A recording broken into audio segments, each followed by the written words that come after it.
Jordan Peele, get out. This is a great moment in the history of horror because it is a genre that traditionally is poorly represented at the Oscars. Hell, a year later, they didn't even nominate Toni Collette for Hereditary, an Oscar she should have won. No offense to Olivia Colman, best choice out of those in the running.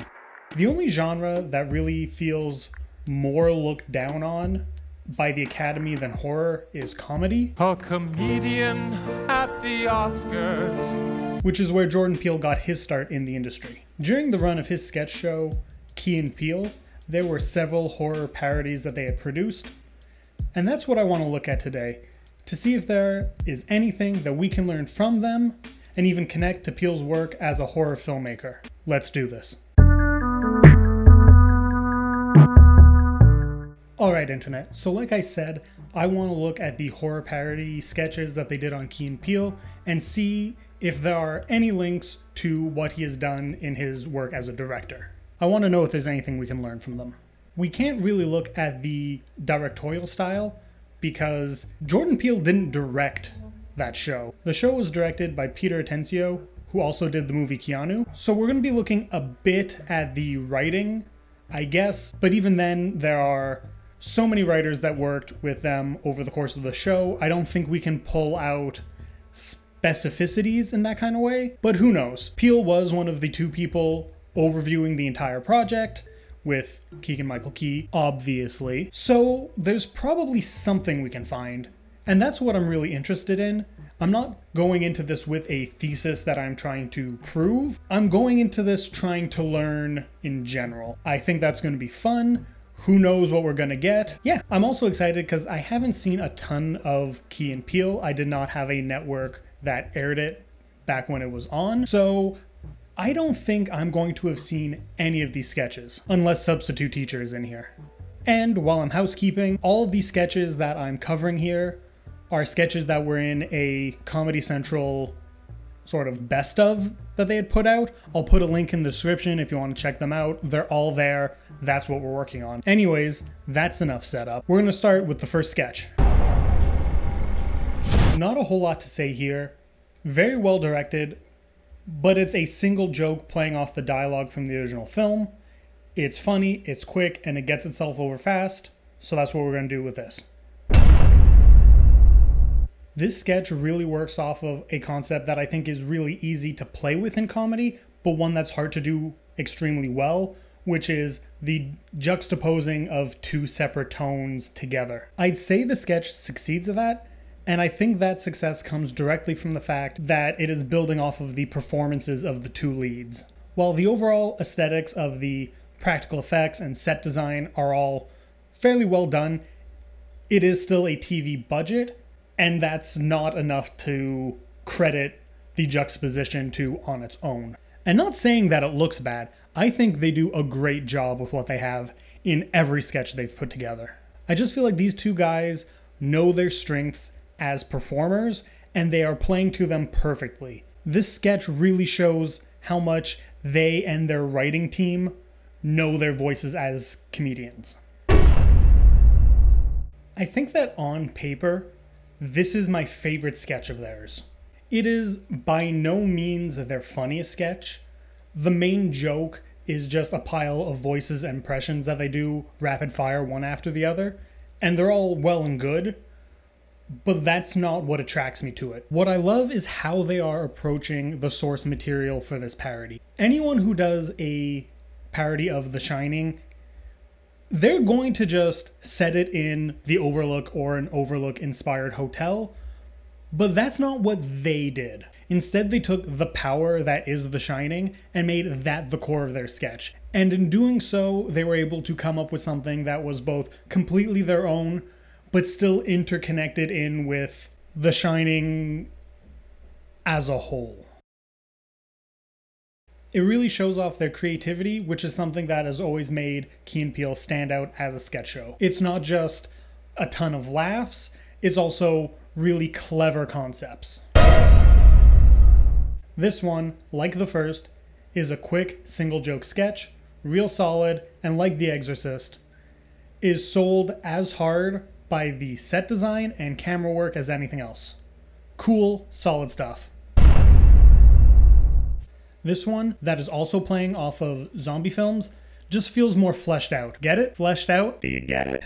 The idea of zombies being racist and not trying to bite them because they're black is surface level just a really good piece of comedy. And the fact that they're offended by not getting bit is just more of that juxtaposition that they played with like before. But this also digs deeper. The idea of racism being a virus and spreading from person to person really rings true for how it exists in our real world. We as people aren't born with a natural hatred towards one another. That is something that is learned as we go. In the same way that us whiteys aren't born with anything that makes us special or better than any of the other ethnic groups. Racism is something that is learned and spread like a virus. This is highlighted best by the joke in the sketch where a child zombie goes to bite them, but the parent zombies stop her. This sketch is really saying that racism and hatred is something that is as dangerous as a zombie outbreak would be. And that's something I wholeheartedly agree with. And I think that's why zombies are the perfect monster allegory for this topic. While it apparently wasn't on purpose, Romero's Night of the Living Dead is an allegory for racism by the end. The casting of Dwayne Jones in the lead and having him shot down at the end makes a statement, and it's something that is still studied and discussed to this day. I can't imagine Key and Peele did this accidentally, because unlike Romero, they are black men. They know the truth of this. On top of that, Jordan grew up on horror, so this was absolutely a conscious creative choice if you ask me. This was a bit bigger of a section for one single sketch than I was expecting when sitting down to write this, but I do want to leave us highlighting the top comment on the video. It's just perfect. Hey guys, isn't this great? These racist zombies are leaving us alone. Come on, we having a party. The beer is here. And look who I bought. Also, these two sketches have just made me realize that I need a Jordan Peele zombie movie, like, right away. Please, Jordan. I need this. Be our new zombie daddy. I feel like this one looks the most like a real horror film. Like, they all look like the films and genres that they're parodying, but something about this one just takes it to the next level. How never level. There's something about the editing, music, and shot composition that really just makes it feel closer to real horror than just parody. And while I'm not the most familiar with The Omen, having only seen it once, I can't speak how precisely they mimic that film. I will say I found it very reminiscent to The Exorcist, more so even than I think their parody of that film did. And it all ties together perfectly because of the performances the two of them give. Questionable use of an Indian accent aside, Keegan's reactions, paired with the Dutch angles, really gives us what we need in these moments. But it's all tied together with Jordan's performance as the kid. He channels some legitimate creepiness, especially with his face, and his lines were legit. Pair that with the fact that he's playing a sick kid, and you've got yourself some of the juxtaposition I won't shut up about in this video.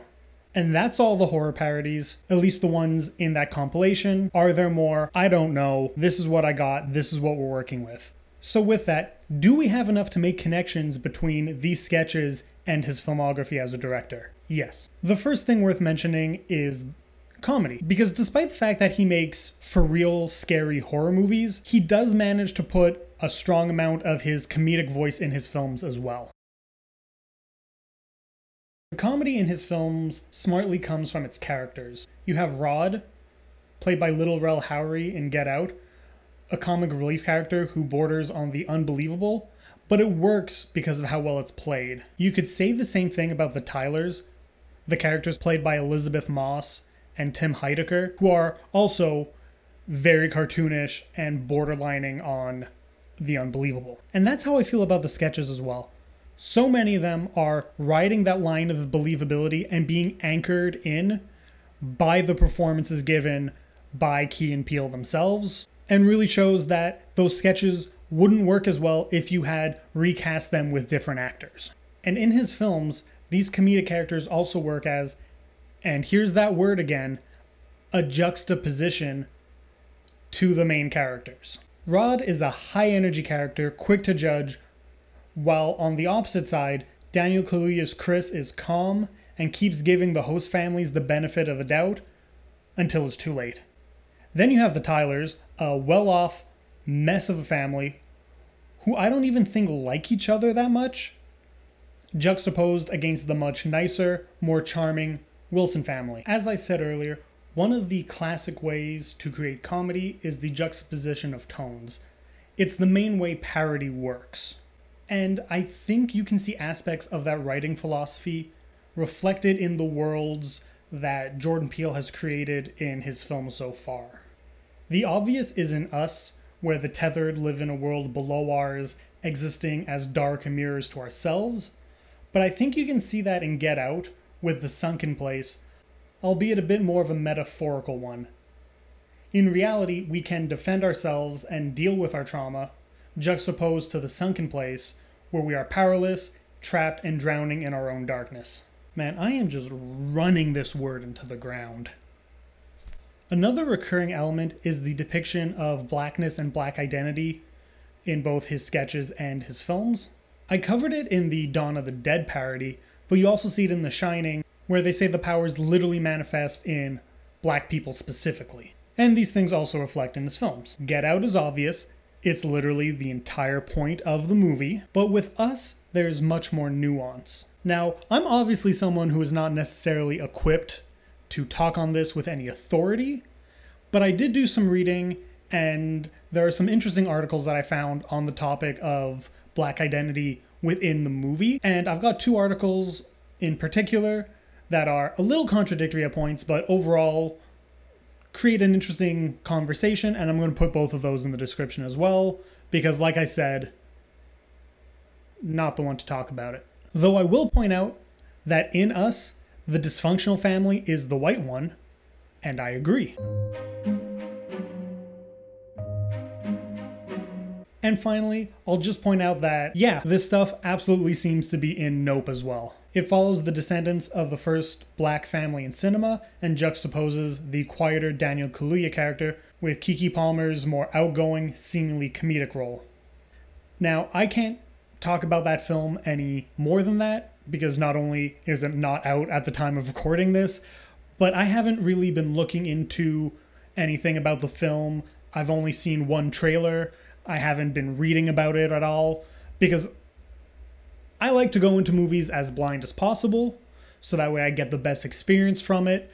That said, I really do like seeing elements in the one teaser I saw echoed in the sketches that we've been over. If this is your first video of mine that you've watched, I am a big nerd for digging into creators' back catalog and really finding links, whether they're intentionally there or not. That's fun for me. And if you like that kind of stuff too, why not subscribe? I'll have some more videos here on the screen. Thank you so much for watching. Leave a like and a comment. That stuff really helps me out. Plus, I like hearing what people have to say about the videos I make and the topics that I enjoy discussing, so please get in the comments. And until the next one, have a good one.